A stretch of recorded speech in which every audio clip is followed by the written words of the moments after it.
What is up, 12s? We are officially the kings of the world after that Super Bowl 60 victory. But staying on top means never taking your eye off the ball. Being the hunted is a whole different beast. And some of the news leaking out of the VMAC right now could change our entire trajectory before we even get a chance to run it back. We have got some major smoke regarding a roster move that might just break our hearts. While John Schneider is busy cooking up a masterclass for the draft to reload our arsenal in the most unexpected way. Are you ready for the real talk? Smash that like button, subscribe to the channel, so we can hit that 1,000 sub milestone. And let's dive straight into the news, shaking up the 206. The championship high is the sweetest thing we have ever tasted. But the NFL is a cold, relentless machine that eats you alive if you get comfortable on the throne. The Seahawks know that being the team to beat requires a predatory edge this offseason, and what John Schneider is whispering about behind the scenes of the draft could redefine our offense for years to come. Sitting at pick 32, we are in the ultimate catbird seat because we do not have to reach to fill desperate holes. We can simply hunt for the most devastating weapon on the board.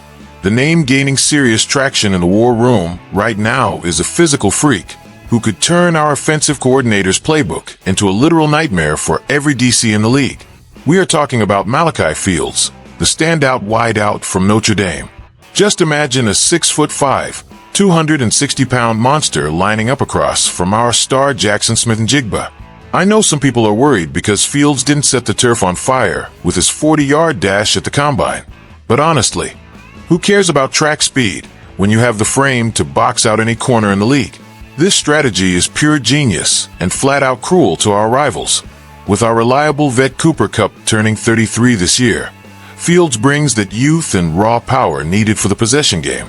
He is the perfect safety valve for Sam Darnold when the pocket gets hot. He is not going to blow the top off the defense like a track star, but he is going to physically punish anyone trying to check him on those intermediate routes. When teams try to double JSN or chase Kupp in the slot, Fields is going to be right there, using that massive body to move the chains. He proved he belongs during the Senior Bowl, showing that college stats do not always tell the full story of an elite NFL prospect. Adding that kind of size gives our offense a bully ball dimension we have been missing. It is the kind of pick that keeps opposing coaches awake at night, trying to figure out how to stop two dominant receivers with such polar opposite styles. The 12s are already dreaming of the highlights. But this draft hype is masking a dark cloud hanging over one of our biggest Super Bowl heroes, a situation that could leave a massive hole in our backfield sooner than we think. That Super Bowl party vibe took a serious hit this week as rumors started swirling out of the NFL Combine that hit our community right where it hurts.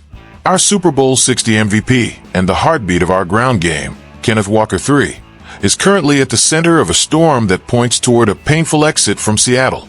It feels impossible to believe, but the word on the street is that the Seahawks love Ken, but the front office philosophy remains rigid. There's a price tag for every position, and they are not willing to get into a bidding war that blows past their projected cap. For a running back, the team is playing a high-stakes game of poker here, basically telling Walker to test the market in hopes that if the offers stay around $10 million, he will come back home. The problem is that there's a hungry predator waiting in the Meadowlands. New York Giants coach John Harbaugh is obsessed with old-school physical football, and he is hell-bent on making life easy for his young QB Jackson Dart. To Harbaugh, landing Kenneth Walker III would be the ultimate checkmate. Just imagine the pain of seeing our guy in Giants blue, pairing up with Cam Skattebo. The Giants are making moves right now, clearing cap space, and dumping vets just to have leverage to offer that 12 or 13 million that Seattle is hesitating to pay. Matthew Berry is usually spot on with his combine intel, and he was blunt about it, saying the Giants are locked in and Seattle is already bracing for the loss.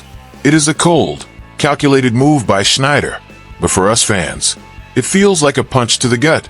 Losing a guy with over 3,500 rushing yards and 29 career touchdowns is a massive gamble that could shake the locker room. The 12s are split between trusting the process and demanding that our local hero gets his bag. The tension is thick because free agency is just days away, and the silence from Ken's camp is deafening.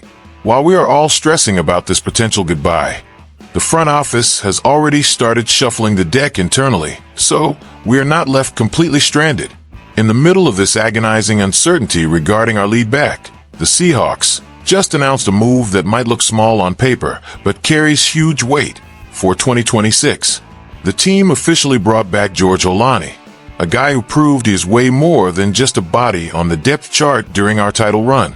Holani is exactly the kind of gritty player that every NFL coach falls in love with.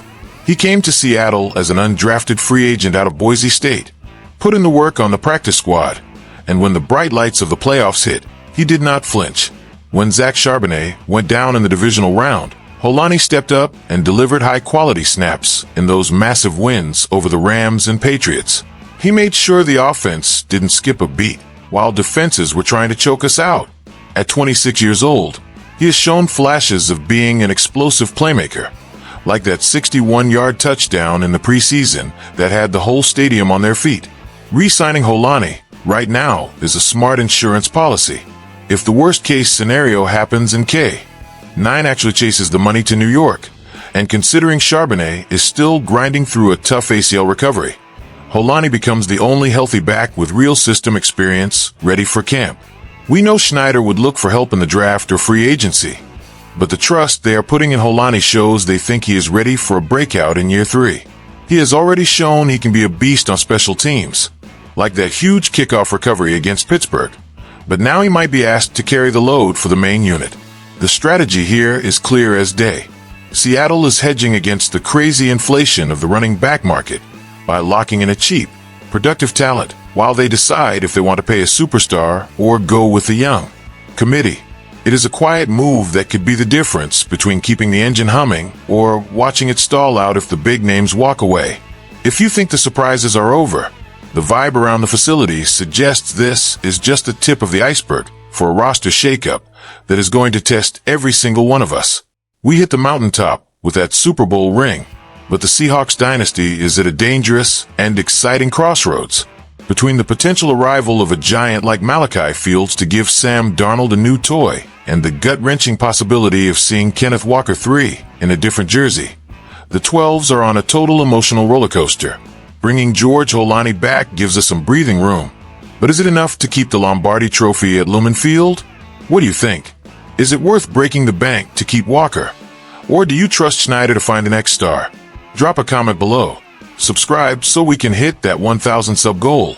And as always, go Hawks!